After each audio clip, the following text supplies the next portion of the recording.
By Robert Schumann, and you can hear in the middle of it what I think is the prophecy, and it's just very, in the spirit of awe, very awesome, I think.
Not that tall.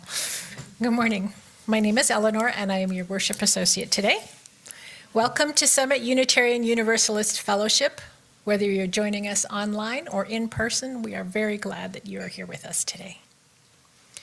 Unitarian Universalism is a values-focused rather than belief-focused religion.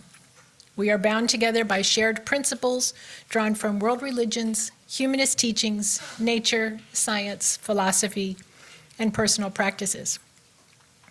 Our members recognize as theists, deists, humanists, atheists, agnostics, pagans, UU Christians, UU Muslims, UU Jews, and more. We explore in community what it means to be spiritual and how to live our shared values. We welcome the questions. We have many names for the divine spirit of life, spirit of the universe, source, love. We believe that we are a part of the interconnected web of life of which we are just a part. Many of us find being in nature a spiritual practice.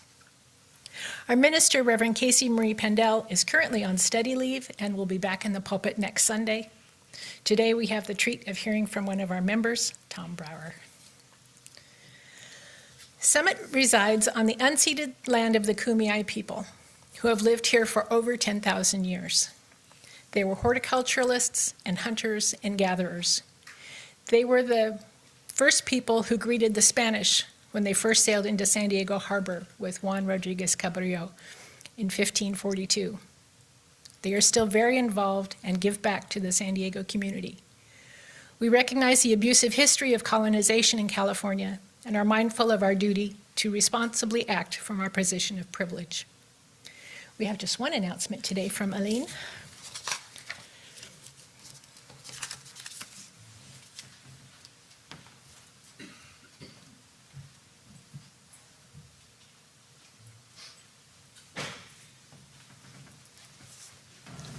Good morning.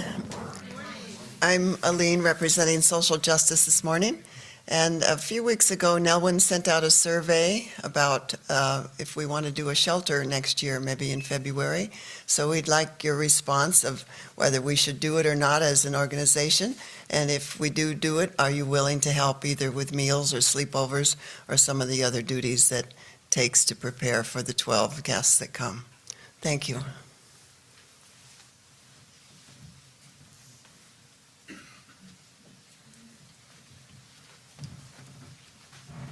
Are there any other announcements today? I don't see any. Aline, will you help with our chalice lighting? Our chalice reminds us that the fire within ourselves is the same fire that illuminates the universe. It is our reminder that all is connected, even though space of the void is vast, and our experience here is but a blip on the cosmic timeline. This flame is our promise that in our smallness and our short time on this earth, that we live intently and deeply, with love for one another, with honesty and integrity, to be guided by rational thought and critical thinking, and with a sense of shared responsibility. For as the late astronomer Carl Sagan reminded us, this pale blue dot is the only home we've ever known. I invite you to please rise as you are willing and able to join in the UU hymn and aspiration.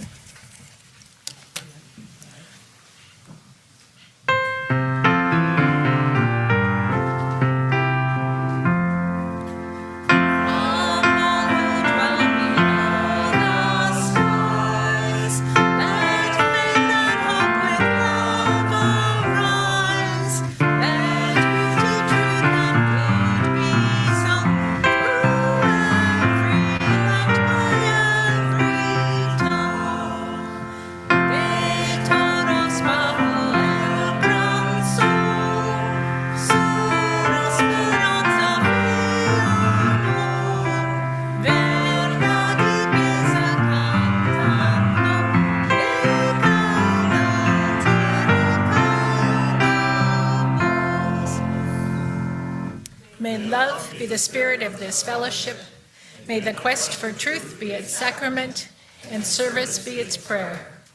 To dwell together in peace, to seek knowledge in freedom, and to help one another in fellowship. This is our aspiration. Thank you.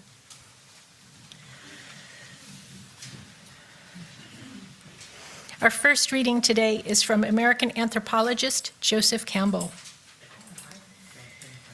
We have to learn to get back into accord with the wisdom of nature and realize again our connection with the animals and with the water and sea.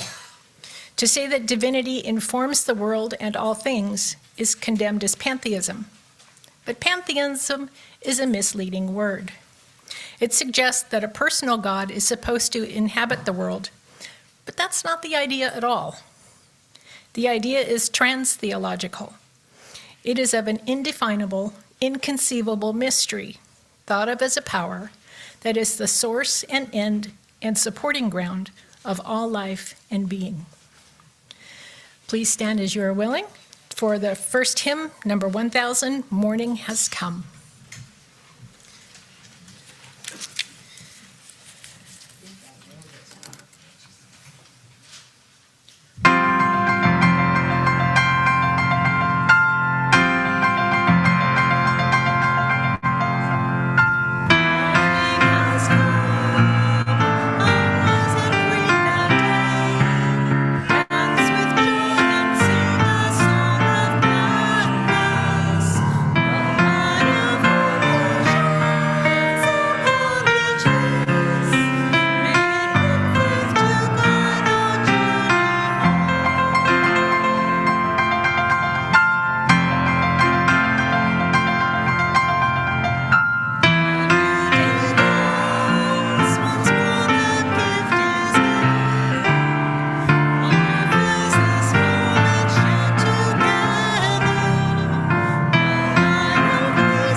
Thank you.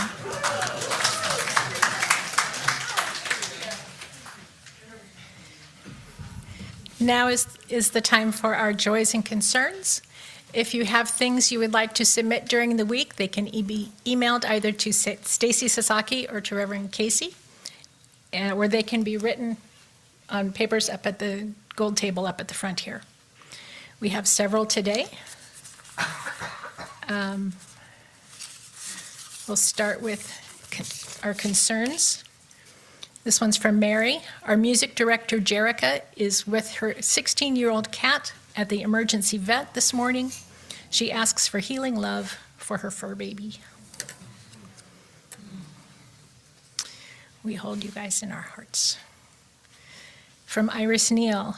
She just saw the doctor and got her diagnosis. It's breast cancer. She'll find out more later, but please keep her in her heart and mind. We will definitely keep you in our hearts, Iris. Al Mork shares a joy. His oldest daughter, Anne, was deployed 11 months ago. She was supposed to come home in February, but then got sent to Iran. She just came home, and she's okay. Yay. And from Paul Carter. He's glad to be recovering from surgery, and thanks for all of our support. We're so glad you're healing so quickly, Paul.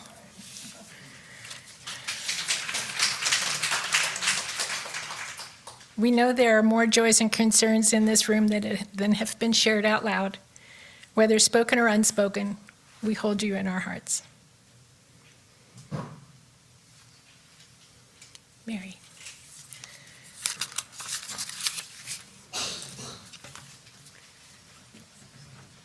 Good morning. Make sure my mic is on. There we go.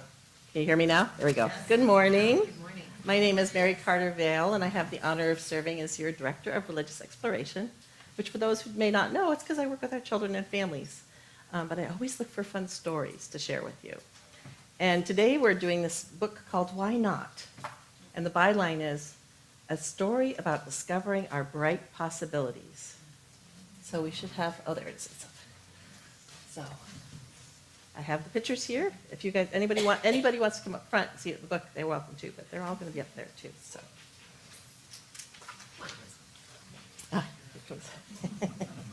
Karen loves an opportunity. Yay! Hi, Karen. All right. Barbara. Why my brain's not working today. It's been a long week. We had we have our second surgery in the household this next week with my son-in-law, so it's been a long week. This is your rare and wonderful life. It is the greatest gift that you will ever receive. Everything you want and everything you dream of is waiting. You have a vast treasure of talents and potential hidden inside you. Your life is ready for you to discover all of it. Hold it up. No, go back. No, this one. There we go. Thank you, Rin. Why not find out how remarkable your life can be?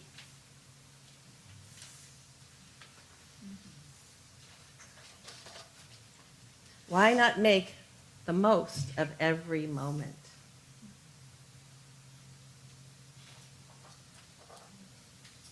You were born for wonder and awe. You are here to marvel at the beauty of this world and to experience the joy of being alive.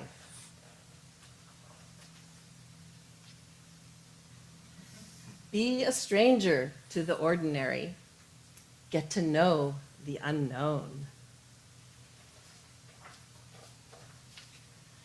Why not try something you have never tried before?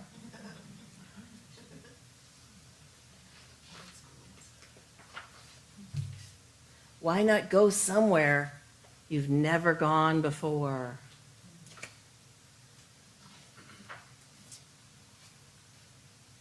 Stay curious, have adventures, make room for what you love, discover the world's wonders, and know that you are one of them too.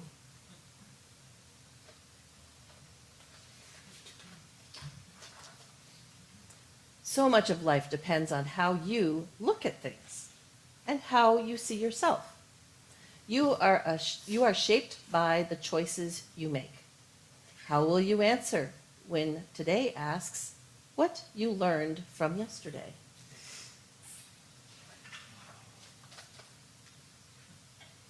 Why not see how good your best can be? Why not make the most of your life?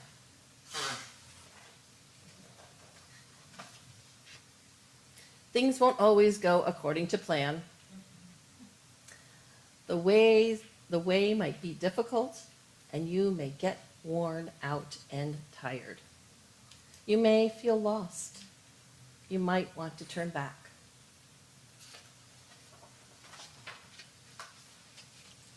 But know that every step moves you a little closer to where you want to go if you have the courage to take it.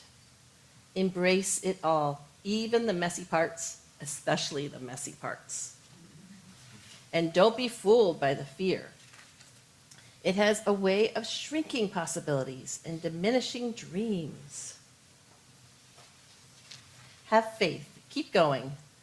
You can be the difference. You are made of sunrises and second chances. You are the hope of a brand new today. Even if the odds are a million to one, why not be the one?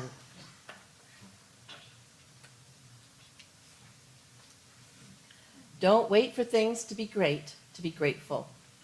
Paying attention is an act of love. Noticing is caring. Beauty is all around and in everything. It just needs you to recognize it.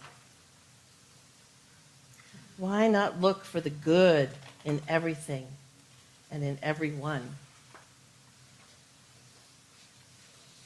Open your heart, take it all in.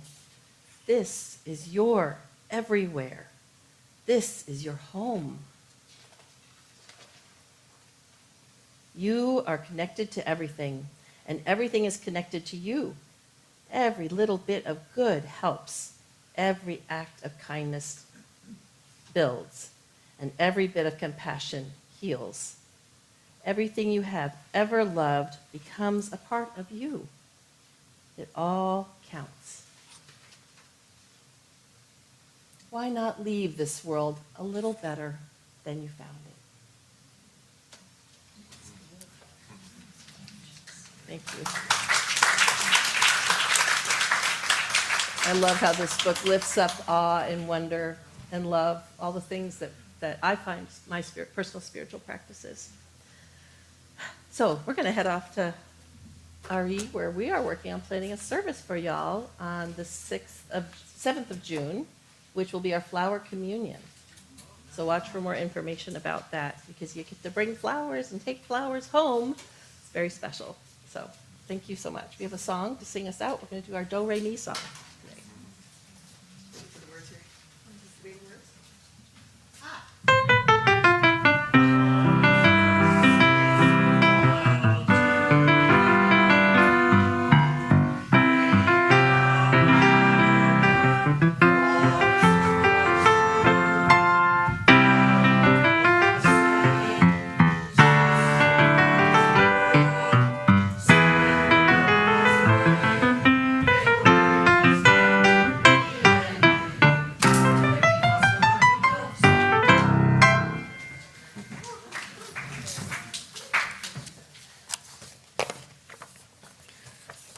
Wow, I didn't think I'd ever say this, but that book was so incredible. That was a tough act to follow. Wow. So for our meditation this morning, the words of French composer Claude Debussy. I do not practice religion in accordance with the sacred rites. I have made mysterious nature my religion. I do not believe that someone is any nearer to God for being clad in priestly garments, nor that one place in town is better adapted to meditation than another. When I gaze at a sunset sky and spend hours contemplating its marvelous, ever-changing beauty, an extraordinary emotion overwhelms me. Nature in all its vastness is truthfully reflected in my sincere, though feeble soul. Around me are the trees stretching out their branches to the skies, the perfumed flowers gladdening the meadow, the gently grass-carpeted earth. And my hands unconsciously assume an attitude of adoration. To feel the supreme and moving beauty of the spectacle to which nature invites her ephemeral guests, that is what I call prayer.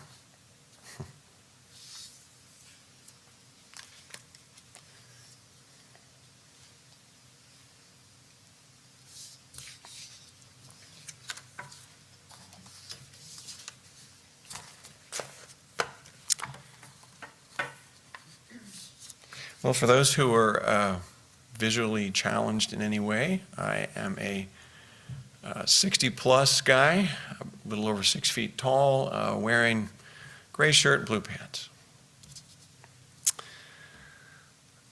I just have to say at the outset, I have wanted to share what I'm about to share with my community ever since I've been here, and here is my moment. In the spirit of our theme for this month, Awakening Curiosity, I want to take you on a little bit of a spiritual adventure this morning. I'd like to introduce you to a spiritual path which I think does a pretty good job at balancing head and heart, thought and feeling.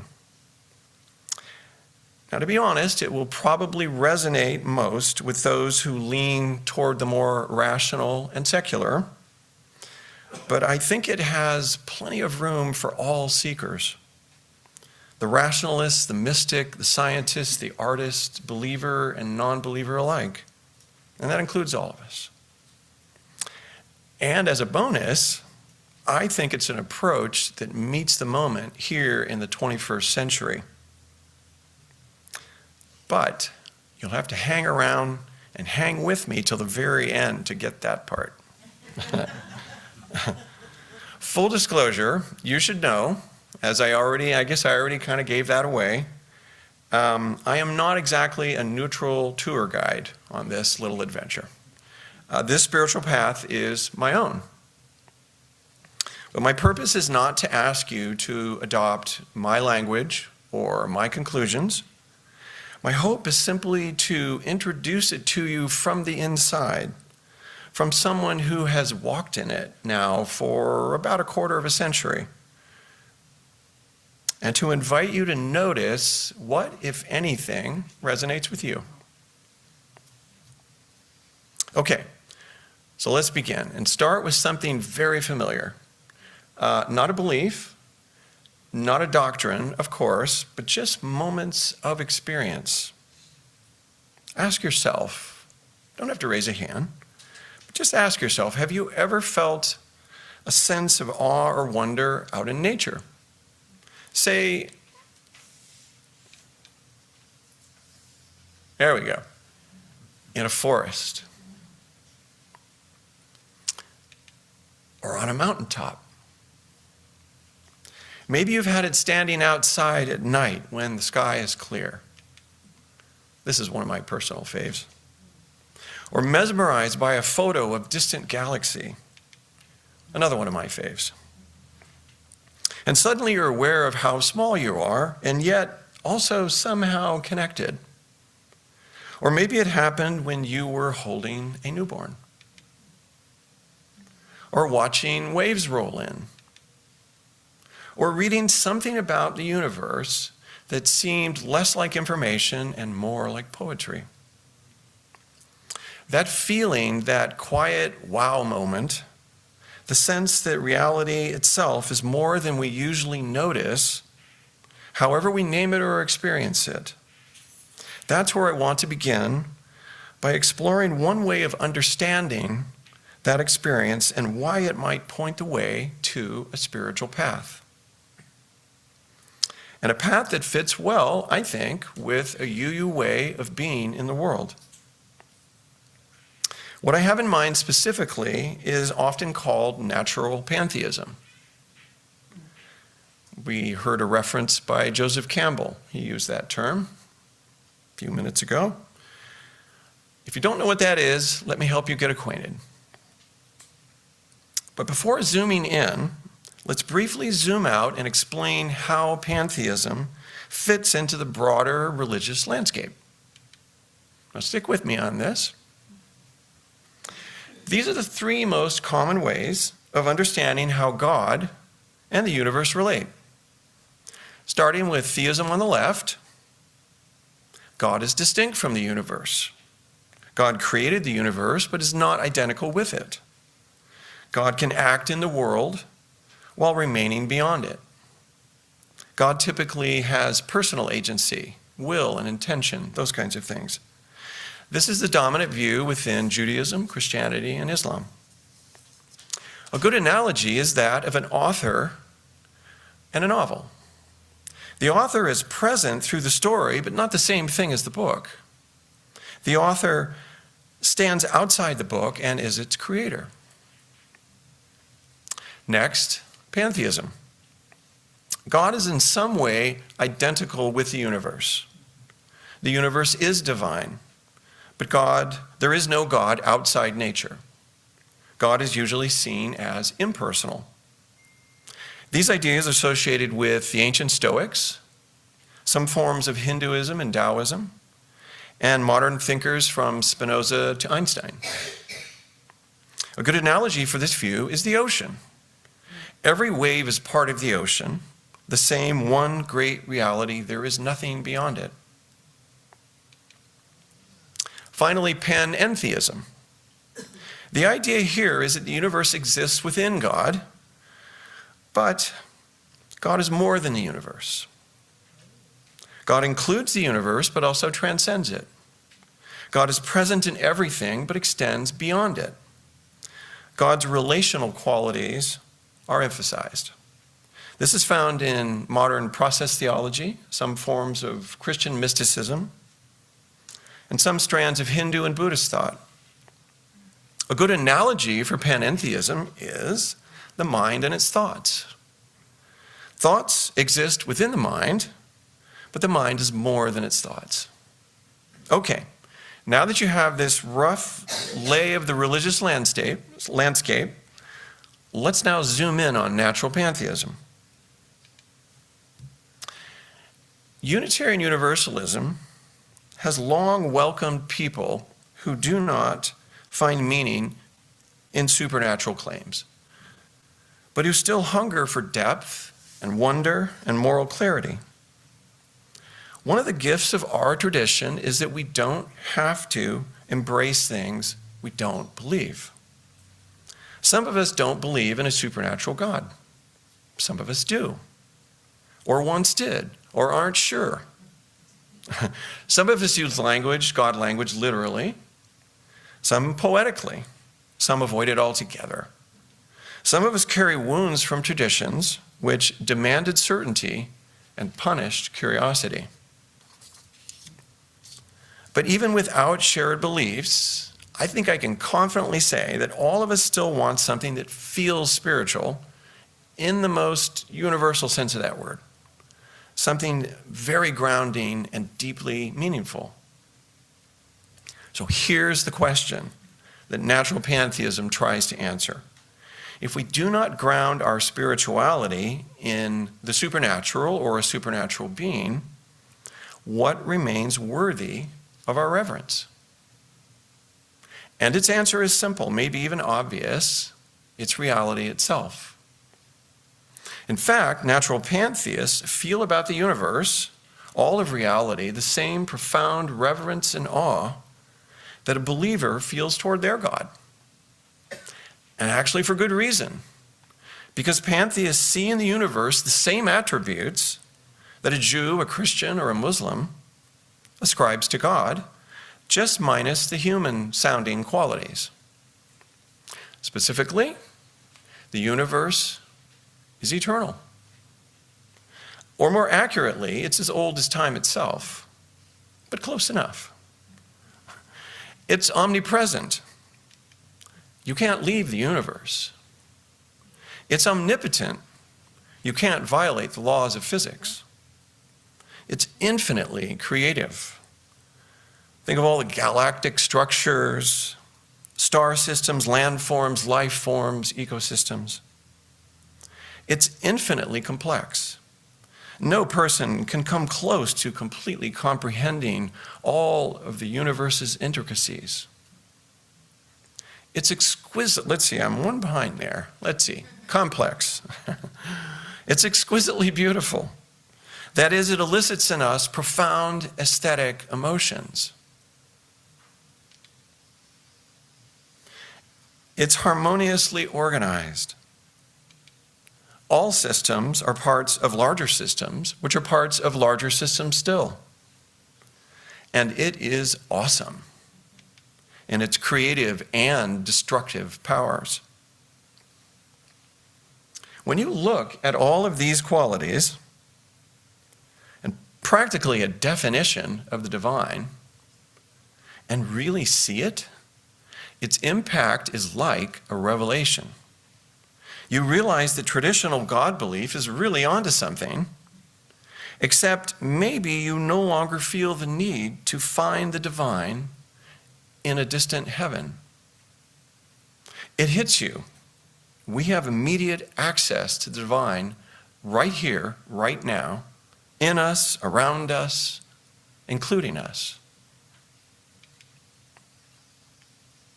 Some further thoughts on what natural pantheism is and isn't. It's not saying the universe is a person with mind, will, and emotions. It's not a denial of mystery. In fact, it is the mystery of the universe that awakens our curiosity. It is not offered to replace other UU theologies. It offers an additional lens through which we can see. Natural pantheism begins with a simple posture reverence for what actually exists. Inspired by the breathtaking array of amazing insights supplied by our most refined tool of discovery for the natural world, science. It says, let's take what science tells us seriously, and then asks, how should we live, feel, care in response to that knowledge? Science tells us how things work.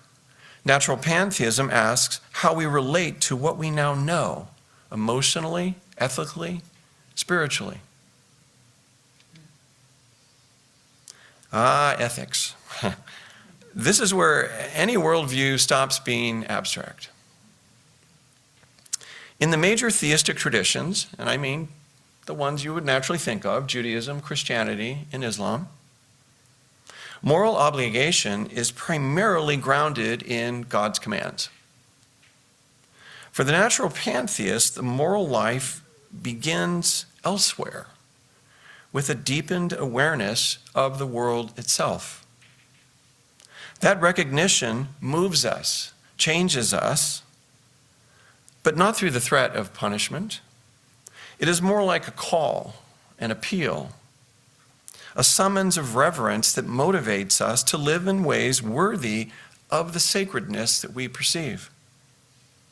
So, if the world is sacred, how we treat it matters deeply. Environmental destruction isn't just a policy issue anymore, it's a moral one and a spiritual one. Dumping toxic waste into rivers, clear-cutting ancient forests, pushing the climate toward collapse, these are not just bad policies or even failures of care. They are a kind of desecration. And human dignity takes on new grounding. As conscious beings, we're not just observers, we're co-creators with the universe. All of us. Through our technologies, arts, economies, habits, we literally help shape reality in our little corner of the universe. This is true of every person you encounter. And each person is also a unique expression of the same ancient creative process that made you. All this means, since all people are integral parts of the sacred whole, we treat others with respect and compassion. And for the natural pantheist, truth-seeking also becomes a moral commitment. If reality itself is sacred, then we honor it by trying to see it clearly. We follow evidence where it leads and remain open to wonder and greater clarity. As needed, we let go of ideas that no longer hold up, even when they are familiar. We hold our conclusions with humility, knowing that the truth is not something we possess once for all, knowing that the universe is always going to be larger than our common understanding of it. If all of that sounds very, very familiar, and it should, it's because it closely aligns with our UU principles, the interdependent web of all existence, the inherent worth and dignity of every human being, and a free and responsible search for truth and meaning.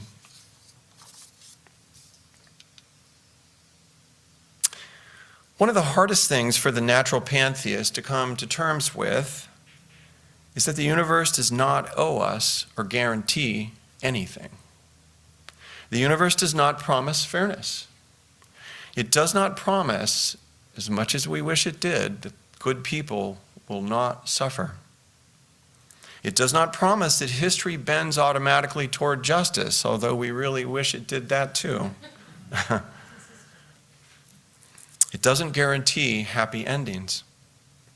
For some, this realization feels cold, perhaps dismal. But pantheism invites us to see it differently. Meaning does not disappear when it is no longer guaranteed from above. Meaning becomes dynamic, just like the universe is, something we create together. I think it's what we do here at Summit. And love matters because it isn't guaranteed. Kindness matters because it isn't automatic. Justice matters because it requires hard work to achieve, and boy, do we know that right now in the current climate. Mortality in this view isn't a cosmic mistake. It's the condition that makes life precious. We don't vanish into nothingness. We return to the same universe that formed us, changed, redistributed, transformed. Nothing is wasted, nothing is outside the whole. At this point, I'm sure you have a load of questions, because of course you do, you're UUs. I know I would. So, isn't this atheism just with better branding? Dressed up in poetic language. Sure, there's a lot of overlap, but actually, no, it isn't. Because atheism stops at what is not believed. It doesn't make any positive statements or involve any particular way of viewing the universe. By contrast, pantheism insists how we feel about existence matters. The universe is so awe-inspiring that a religious level reverence is the appropriate response. That this earth matters so much that we should hold it sacred and act accordingly. Others worry, but this view sounds so impersonal. But here's the thing, the universe may be impersonal, but we are not. The universe may be indifferent, but we are not. Meaning enters the universe through us, through conscious beings, capable of care. Finally, how does natural pantheism differ from other forms of pantheism? The ancient Stoics were pantheistic and believed in a kind of universal cosmic soul. Some forms of pantheism believe that the universe is a personal deity. Natural pantheism does not share these ideas. It's pantheism without the supernatural. It finds the sacred in the observable, natural universe, not in a cosmic soul, mind, or spirit. Okay, you hung in there with me. Let's see. All right. Last slide. To close.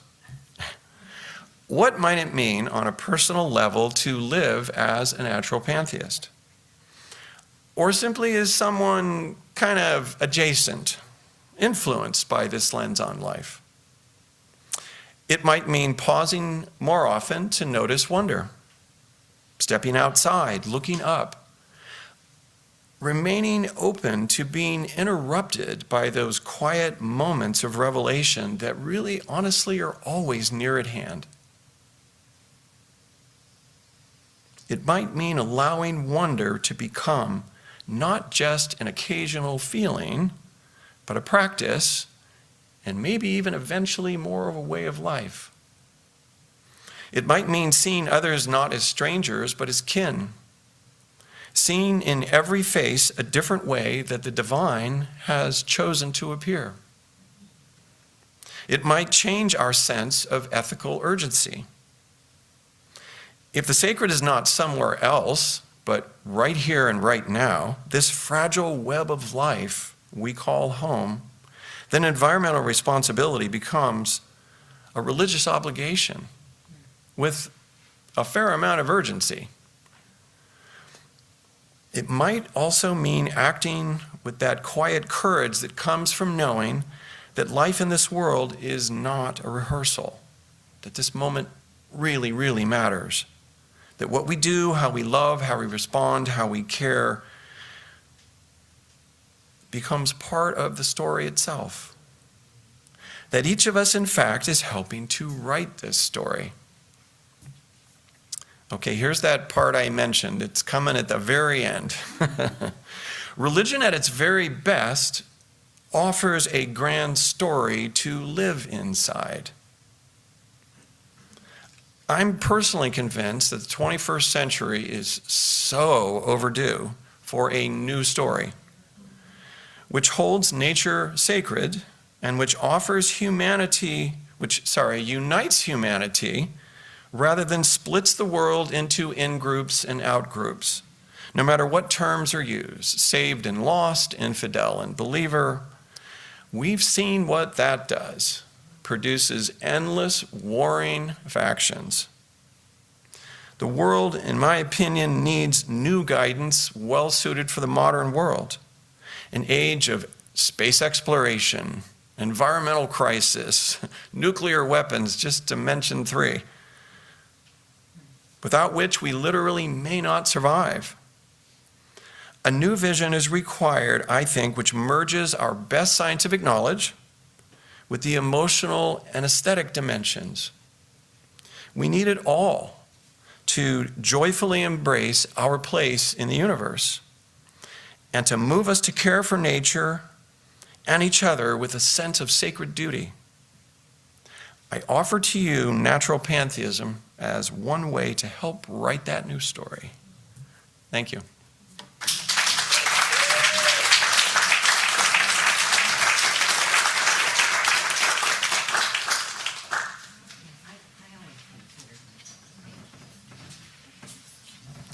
Thank you, Tom. That was fabulous.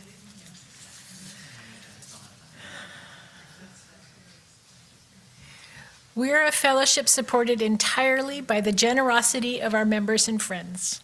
We appreciate our faithful pledgers who keep up their monthly contributions. If you would like to support Summit today, our ushers will come around to collect your donations. Or you can use the QR code in your order of service to contribute from your phone. For those of you on Zoom, the link can be found in the chat box and the virtual order of service. Please select the Sunday plate option to allocate your donation to the appropriate account. And we've got What a Wonderful World, which seems to go along with Tom's wonderful talk. And we have wonderful Stacy Sasaki, who has just said yes when I asked her this morning if she'd sing. And and all of you who know this song, or even if you don't, you can sing along with the What a Wonderful World part. Some of you, I got my little handwritten words, but, just, it would be wonderful to have people sing. Thank you, Stacy. It would be wonderful to have people sing. Nope. Thank you.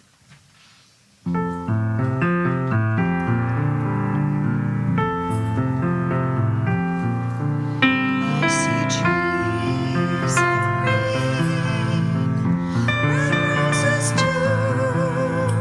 I sing and bloom for me and you, and I think to myself, what a wonderful world.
Please stand as you are willing and able to join us with hymn 1064, Blue Boat Home.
Thank you.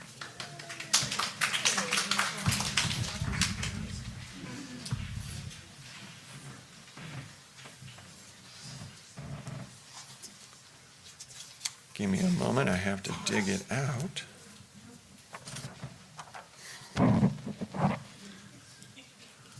For our benediction, words from Walt Whitman, a kind of montage from his Leaves of Grass on the theme of the sacredness of all things. For every atom belonging to me, as good belongs to you. I lean and loaf at ease, observing a spear of summer grass.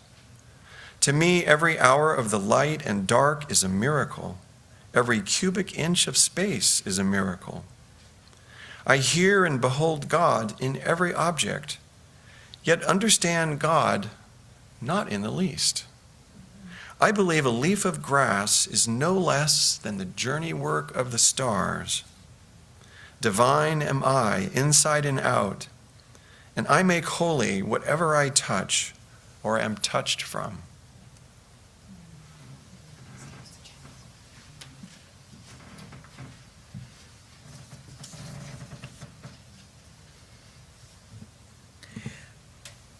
For closing our service, after we extinguish the chalice, we will have our closing circle song, followed by like a 10-minute break, and then we'll come back for a community gathering where we can discuss today's fabulous service with Tom. We extinguish this flame, but not the light of truth, the warmth of community, or the fire of commitment. These we carry in our hearts until we are together again.